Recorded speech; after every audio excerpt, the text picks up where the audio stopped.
Hey there everyone, back again today with another tutorial, or two actually, but both, though very somewhat easy, are very important. The first thing I wanted to go over is leveling or circling up. It just so happens that I have enough experience in my related skills that I can actually level up as an empath. So you can see I'm in Riverhaven right now because I want to do some things in a different town. This is the other starting city that you can begin in. A little bit smaller than the crossing, not quite as many people, but still not bad. We'll go ahead and get ourselves leveled up here, and we'll do this by doing the directions to the Empath Guild. So let's go ahead and do that real quick.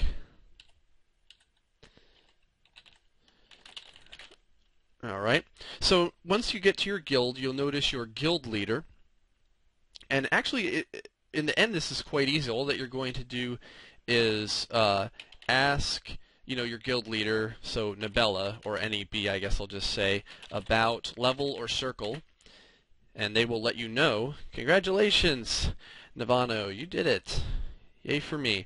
Now one thing that you get when you do level is at certain levels, depending on what priority magic is for your guild, you can get new magic spells, which I happen to do here. And the other thing that you get is something called TDPs. You can type in TDP or info to see them, and you'll see here I have 175 TDPs, and those are time development points that you can spend on increasing your various skills. And to increase the various skills, it's actually quite easy as well. I think we will go ahead and increase my reflex, because usually that's a good one. So we can do direction reflex. You'll see how important this direction is. So we'll go ahead and go out, and make sure you have some money on you if you can, because it does cost a little bit to train something. If not, it'll just go to your debt, but rather have the money on you than get debt. And once you're here, all that you have to do when you're at the right place is just go ahead and train, and it will tell you how much it will cost you to increase your ability and how many points you'll have left. I'll have 118 left, and that's fine. So it says study once again, but train is fine as well. So now there it is. I do whatever I'm supposed to do to get my reflex up, and now my reflex is slightly higher. So the next thing I want to talk about is favors. When you're in this game and you're not new, it can be very easy to overlook how overwhelming getting favors is, because a lot of times people will just say, hey there, plebeian, get some favors, northeast, and then they're out of there. They just leave you to your own devices after telling you to get favors. And basically what favors are in the game, if you don't know, is in DragonRealms, favors are kind of like a death tax.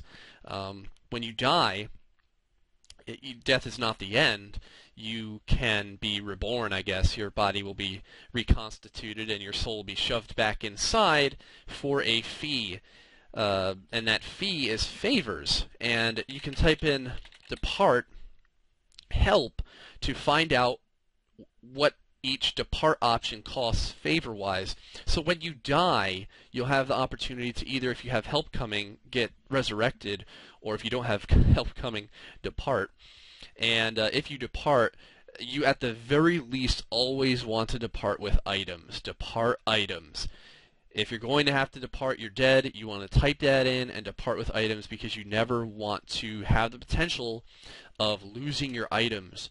If you don't do this, all of your items, it says here, go into a grave, and if you're not quick, people can take the things out of your grave there. So if you don't want to lose all that gear that you've been saving up for, depart items is always the way to go. So how many favors is enough? Basically, the more the merrier.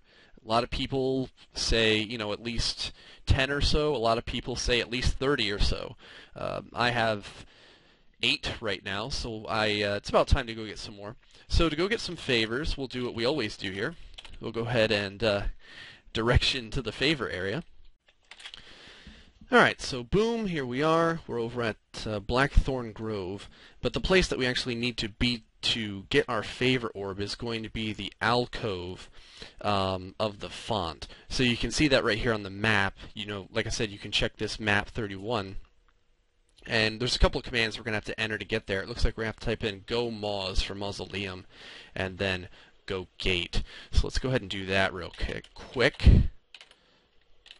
And then go gate. So there we are. See, now we're at the alcove of the font. So now we can begin the process of getting a favor orb.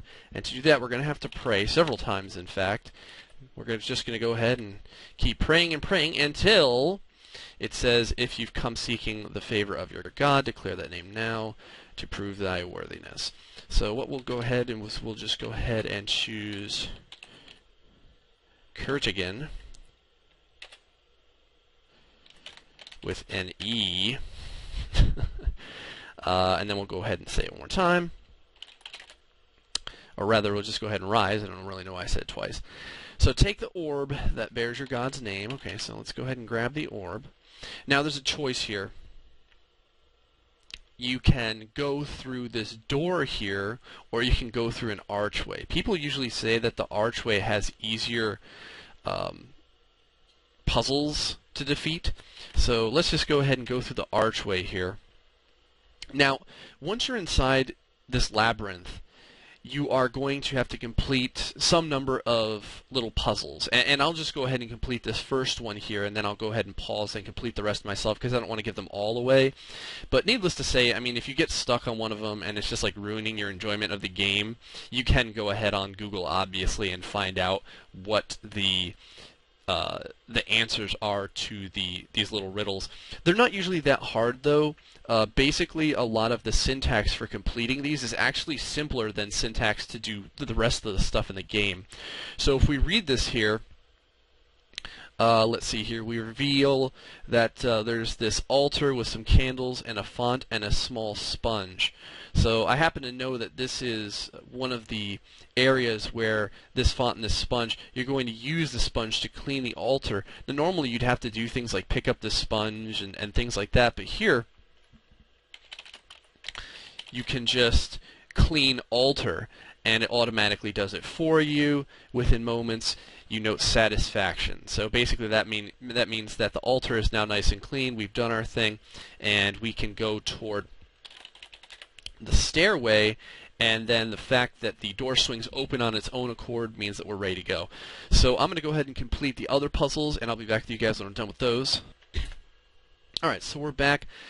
I went ahead and I finished with the final puzzle, and then it said, a soft voice echoes in your mind saying, seek ye the high altar, blah blah blah. Alright, so we have to go over to the temple, obviously. So you can go ahead and do your directions, and I'll go ahead and do my fancy wizardry and teleport there. Alright, so we're at the temple here now, and we can go ahead and look at our maps again and find out where this altar is going to be.